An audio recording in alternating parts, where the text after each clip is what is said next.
আমাদের বাংলাদেশে যখন করোনা আসছে, করোনার সময় একজন শিক্ষিত একজন ছেলে তার বাবাকে স্থান দিয়েছে 5 তলা ছাদের উপরে একটা মুরগির খামার, ফার্মের মুরগির খামার। এই মুরগির খামারের পাশে বাবাকে এই একটা তোষক বিছায় সেখানে শোয়া দিয়ে আসছে, পাশে একটা ফ্যান লাগাই দিল। সাংবাদিক খুঁজতে খুঁজতে 5 তলায় উঠে গেল। 5 তলায় গিয়ে ক্যামেরা ধরলো, জিজ্ঞাসা করলো, স্যার আপনার বাবাকে মুরগির এই পায়খানার পাশে আপনি শোয়া দিলেন, এটা আপনার দিলের মধ্যে কোনো খারাপ লাগে নাই? উনি বলতেছে, শিক্ষিত মানুষ, সরকারি চাকরিজীবী, উনি বলতেছে, কেন সমস্যা কি? আমার বাবার পায়খানা পরিষ্কার করারও লোক রাখছি, মুরগির পায়খানা পরিষ্কার করারও তো লোক আছে, লোক তো রাখছি, সমস্যা কোথায়?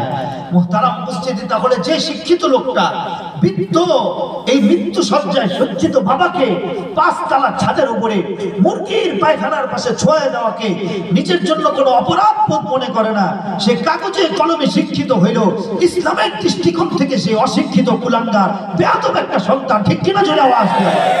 না, সে আদর্শ সন্তান কোনোভাবেই হতে পারে না। আদর্শ সন্তান হইলে বাবার সাথে এই আচরণ কোনোদিন সন্তান দেখাইতে পারতো না। ঠিক কিনা বলেন জোরে আওয়াজ? কখনো দেখাইতে পারতো না। মহতারাম উপস্থিতি, এখানেও আমি যে কথাটা বলতে চাই সেটা হলো, এখানে সন্তান বাবাকে এই মুরগির পাশে শোয়া যতটুকু অপরাধ করেছে, তার চেয়ে ডাবল অপরাধী হলো এই মুরব্বী বাবা নিজেই।